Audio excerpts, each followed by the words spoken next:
Cancer, as we all know, is a disease which till date is having no satisfactory treatment in allopathy.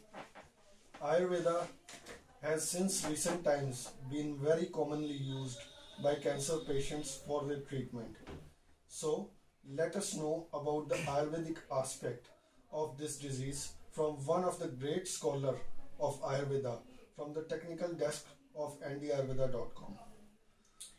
Cancer. Cancer is a disease, the very name of which creates fear in the mind of all those who have ever witnessed the agony, the suffering which a patient can experience in the later stages of this disease. However, is the cancer which is so threatening to hear about in true sense that threatening? The answer is no. When we talk about cancer, cancer is an age-old disease. Ever since the time of Vedas, in Atharva Veda, cancer was mentioned by the name Arbud.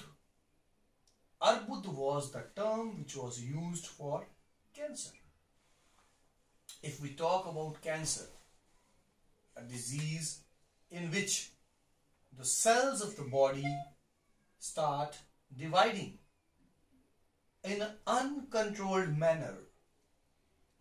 In this disease, the cancer, the cells, they lose contact inhibition. That is, the check which our body generally keeps on the division of cells in our body is lost in a cancer patient. Now, there are multiple reasons which are laid forwards by allopathy as to be the probable reasons of cancer. But till date, there is no reason in allopathy which can be termed as a sure reason for development of cancer. As far as Ayurveda is concerned, in Ayurveda, we believe in the theory of doshas. Vayu, that is Vata, Pitta, that is the fire element, and Kapha, that is the water element. It is believed that when these three doshas are in their requisite quantities in the body functions in a normal way. And the very reasons for disease in a body is the imbalance of these three doshas. When this imbalance in these doshas is prolonged over a long period of time without proper treatments, it can lead to numerous diseases, cancer being one of them. So that is one aspect of cancer. Now, the second aspect, Ayurveda believes in the theory of dhatus. It's the Sapt Dhatu concept which is believed in Ayurveda, and the Sapt Dhatus are namely Ras, Rakt, Mas, Med, Asthi, Majja and Shukra. It is believed that one dhatu gradually provides nutrition to the preceding dhatu, which is mentioned very nicely in a shlok, Rasat Rakto Tatau Masam Masan Med Asthich Asthino Majja Tato Shukram Shukrad Garbh Prajayate. That is, from Ras is formed Rakt, from Rakt is formed Mas, from Mad is formed Med, from Med Asthi, and from Asthi Majja, and eventually from Majja the Dhatu which is evolved is Shukra Dhatu. Now, connecting one dhatu with the preceding dhatu are micro channels in the body. When one of these micro channels or more than one of these micro channels get occluded due to doshas, nutrition reaching one particular kind of dhatu increases more than required, while the nutrition reaching another dhatu decreases than required. As a result of this, a particular group of cells of the body start dividing in an uncontrolled manner, while the cells which were to keep a check on the division of these cells, being in lesser quantity due to less nutrition, are unable to check these divisions. For example, I would like to quote an example over here, that supposingly a person is having a tumor, say a breast cancer. Now when we talk about breast, the tissues of breast can be categorized under mas dhatu.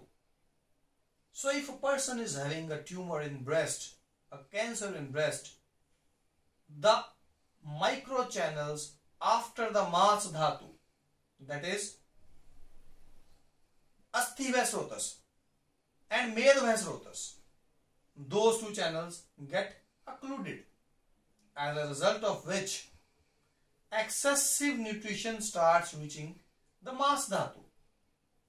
Whereas due to lack of nutrition in the dhatus which come after the mas dhatu, like majja dhatu, which forms the immune cells of the body which were to attack any kind of harmful cells of the body, that nutrition is reaching the majja dhatu in a lesser quantity. So the mas dhatu starts dividing, starts growing in an uncontrolled manner, while the defense of the body, which was to keep a check on that dhatu, is unable to do the same, as a result of which the tumor starts spreading. So this is the second reason of cancer. So we can say that cancer develops when the doshas in the body are vitiated, are imbalanced, and those imbalanced doshas in the body find a particular dhatu which is having kha-vaigunya. Kha-vaigunya means a problem of blockage of microchannels after that particular dhatu, as a result of which the doshas get accumulated in that dhatu, causing unplanned division of cells, gradually leading to tumors and cancers. So that is the basic reason in Ayurveda for most kind of carcinomas. Now, when we are saying this thing, that this is the concept of Ayurveda for cancer, if we start to categorize cancer, there are doctors, there are physicians, just for the sake of making money, they commit that there is no problem in a cancer patient, which in itself is completely a false statement.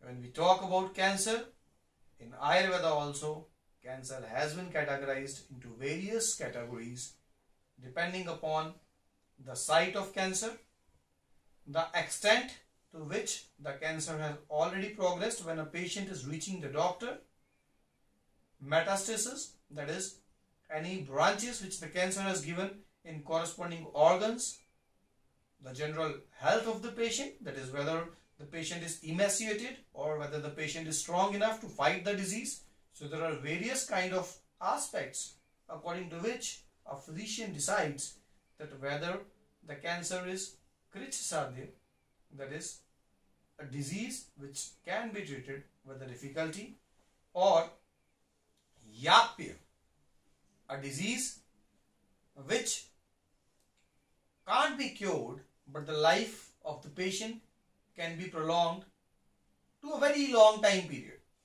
without any risks. Or the third category, that is pratyakhay. Pratyakhay means a cancer patient when he has a cancer to that an extent that we cannot save his life, but we can prolong the life to a particular time span, that kind of a disease is known as pratyakya disease. So, a cancer can be krichisadya, that is curable, yapya, which is not curable but the life can be saved, or pratyakya, in which the life can only be prolonged to a certain limit. It all depends upon the type and other aspects of the cancer which I just mentioned. So that is basically the Ayurvedic aspect of it. And when we talk about the treatment aspect, what exactly we do in a cancer patient? There are two kinds of treatments that we offer in a cancer patient. One is Shaman Chikitsa. Second is Shodhan Chikitsa. Firstly, Shaman Chikitsa. Shaman Chikitsa is the medicinal treatment of a cancer patient.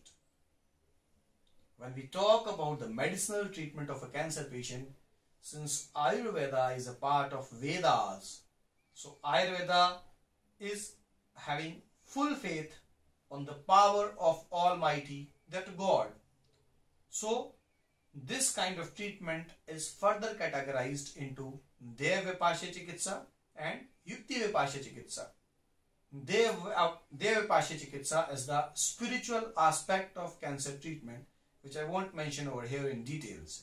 You can say contains in it astrology also. And Yukti-Vipashya Chikitsa is the treatment which we as doctors plan out for a patient and provide it to the patient for the betterment of the patient. The Yukti-Vipashya Chikitsa can further be categorized into three kinds of treatments. First, the herbal treatments. The simplest kind of treatments, that is treating a patient with a combination of medicinal herbs in their extract forms, those herbs which are having the capability of immunomodulation, that is they make the immune system more potentiated. Srotoshodhak, that is they remove the occlusion of the microchannels of the body. And dosh normalizing, since we talked that the doshas are imbalanced, the herbs which balance those doshas. So that is the aspect of the herbal treatment. The second treatment is minerals. There are minerals which, when clubbed with medicinal herbs, it quickens up the action of those herbs so that the action is instantaneously. At times people complained that Ayurveda is a slow acting pathy. But if minerals are used in a proper manner with herbal extracts, Ayurveda becomes a very quick pathy. The third aspect is usage of metals. When it comes to usage of metals, it is something which is always a contradictory thing in allopathic medicinal sciences and Ayurvedic medicinal sciences, because Ayurveda has been using metals in their purified and organified forms since ages. Now what these metals do is that from very first dose, they directly do selective scavenging for the body. By selective scavenging, we mean to say that just like any chemotherapy, in which chemotherapy is having ill effects on all the cells, whether it's cancer cells or body cells, unlike that, these metals only and only attack the cancerous cells, while they provide nutrition to the cells which are useful for the body.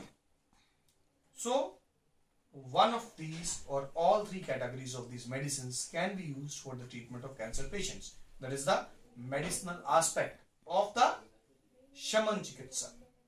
The second treatment which I was telling about is Shodhan Chikitsa.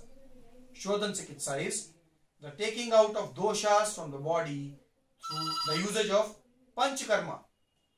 Panchakarma in itself is something which Ayurveda provides as the best treatment solution for a particular disease when we require a very quick action. What we do in Panchakarma is that we do cleansing of the body from the very roots. when cleansing of the body is done from the very roots, the body becomes better for the acceptance of any kind of medication, as a result of which the speed of action of any kind of medicine is even more quicker. So that is the aspect of treatment of cancer as far as Ayurveda is concerned.